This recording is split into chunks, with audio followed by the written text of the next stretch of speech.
Hi friends, welcome back to my channel. இன்னைக்கு நம்ம என்ன பார்க்க போறோம்னு பார்த்தீங்கன்னா, கார வடை, மசால் வடை, பருப்பு வடைன்னு சொல்லலாம். இது நல்லா கிறிஸ்பியா டீ டைம் ஸ்நாக்ஸா சாப்பிட நல்லா இருக்குங்க. இது எப்படி செய்யணும்னு சொல்லிட்டு பார்க்கலாம் வாங்க, வீடியோக்குள்ள போகலாம்.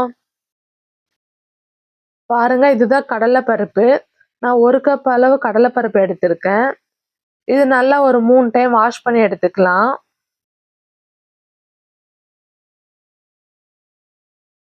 நான் வாஷ் பண்ணி எடுத்துக்கினேன் பாருங்க. நல்லா ஒரு 5 மணி நேரம் ஊற வச்சிருங்க. 5 மணி நேரம் ஊற வச்ச பின்னாடி நல்லா தண்ணியெல்லாம் வடிகட்டி எடுத்திருக்கேன். இப்போ இது நல்லா ஊறிடுச்சு இது. இப்போ இது மிக்ஸி ஜார்ல போட்டு அரைச்சிக்கலாம். இதுல கொஞ்சமா நம்ம பருப்பு எடுத்து ஒரு பவுல்ல போட்டு வச்சுக்கோங்க. எதுக்காக எடுத்து வைக்கிறோம்னு பார்த்தீங்கன்னா, ஒரு சில டைம்ல நைஸா அரைச்சிருவோம். நைஸா அரைச்சிட்டிங்கன்னா வடை கிறிஸ்பியா இருக்காது. அதனால கொஞ்சம் பருப்பு எடுத்து வச்சிட்டிங்கன்னா நல்லது நம்மளுக்கு.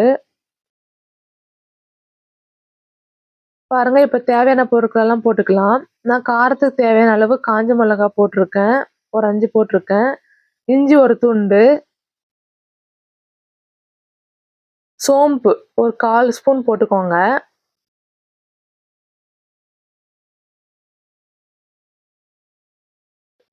உப்பு, கல்லுப்பு போட்டுக்கலாம் தேவையான அளவு.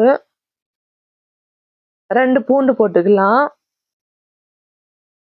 இப்ப இதெல்லாமே அரைச்சு எடுத்துக்கலாம்.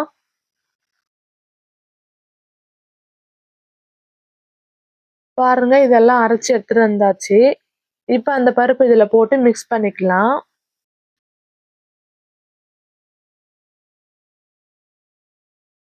நான் கொஞ்சம் அப்படி நைஸ் ஆயிடுச்சுங்க. அதனால பருப்பு போட்டு மிக்ஸ் பண்ணிக்கினேன்.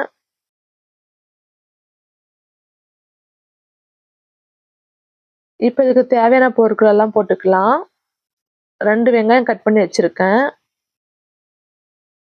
புதினா கொஞ்சம், கருவேப்பிலை, பச்சை மிளகாய் இந்த 3யும் போட்டுக்கலாம். காரம் கம்மியா இருக்கிறதுனால ஒரு பச்சை மிளகாய் கட் பண்ணி எடுத்திருக்கேன்.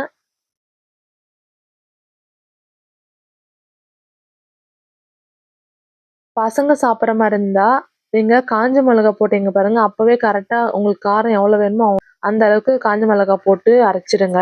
அப்ப வாய்க்கு கடிப்படாது பசங்களுக்கு. நான் உப்பு கொஞ்சம் பத்தலைன்னு சொல்லிட்டு சால்ட் கொஞ்சம் போட்டு நல்லா மிக்ஸ் பண்ணி வச்சிருக்கேன். இந்த அளவுக்கு நல்லா பிசைஞ்சு வச்சுட்டு, இப்போ இதுக்கு உங்களுக்கு எவ்வளோ சைஸ்ல வேணுமோ அந்த சைஸ்க்கு உருண்டை பிடிச்சி வச்சுக்கோங்க.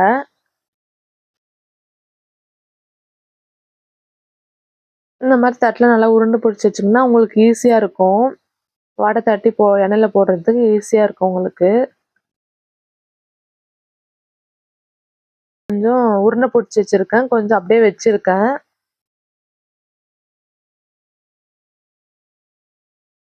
இப்போ நம்ம கடாயை வச்சு எண்ணெய் ஊற்றிக்கலாம்.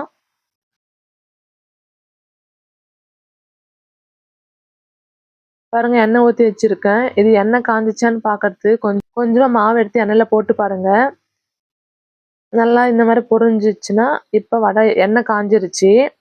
வடை தட்டுறதுக்காக கையை வாஷ் பண்ணிட்டு ஒரு உருண்டை வச்சு இந்த மாதிரி ப்ரெஸ் பண்ணீங்கன்னா போதும். உள்ளங்கையால இப்படி ப்ரெஸ் பண்ணீங்கன்னா போதும். பாருங்க, இந்த அளவுக்கு ப்ரெஸ் பண்ணி எடுத்துக்கிங்கன்னா சைட்லலாம் இந்த மாதிரி திக்கா இருக்கும். இப்போ எண்ணெயில் போட்டு பொரிச்சு எடுத்துக்கலாம்.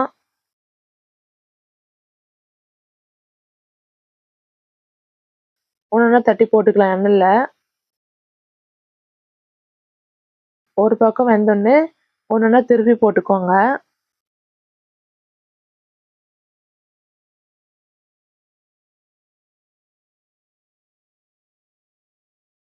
பாருங்க, இந்த அளவுக்கு நான் 2 பக்கமும் நல்லா பொரிஞ்சிருச்சு. இப்போ இது எடுத்துக்கலாம். இப்படி எண்ணெய்லாம் நல்லா வடிகட்டிடுங்க. இப்படி தட்டினீங்கன்னா எண்ணெய்லாம் வந்துடும்.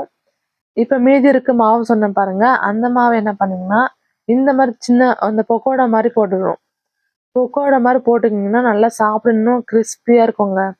எங்க வீட்டில் பசங்களுக்கு இந்த மாதிரி தான், இந்த சின்ன சின்ன வடையா இருக்க மாதிரி இருக்கும் உங்களுக்கு. அதனால சின்ன சின்ன இந்த பக்கோடா மாதிரி போட்டிருக்கேன்.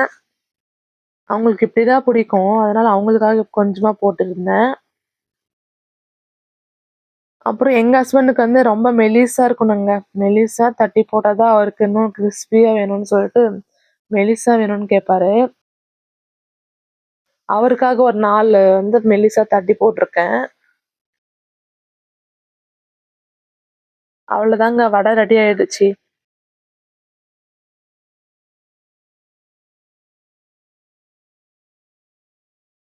நல்லா கிரிஸ்பியா சாப்பிட நல்லா இருக்குங்க.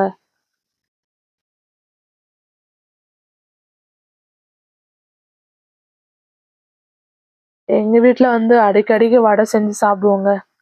உங்க வீட்ல நீங்க எப்பல்லாம் செஞ்சு சாப்பிடுவீங்கன்னு கமெண்ட் பண்ணுங்க.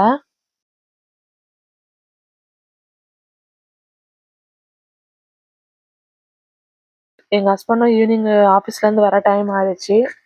ஓகே. அவங்க வரத்துக்குள்ள ஒரு ஸ்நாக்ஸ் பண்ணி வச்சிடலான்னு சொல்லிட்டு நாங்களும் ஸ்நாக்ஸ் வடை பண்ணி வச்சாச்சு.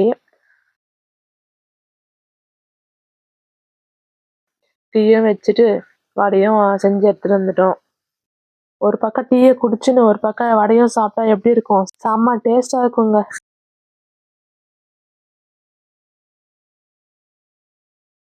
இந்த மாதிரி நீங்களும் ஒரு டைம் ட்ரை பண்ணி பாருங்க. நீங்களும் டீ குடிச்சிட்டே வடை சாப்பிட்டு பார்த்து எப்படி இருக்குன்னு டேஸ்ட் கமெண்ட் பண்ணுங்க.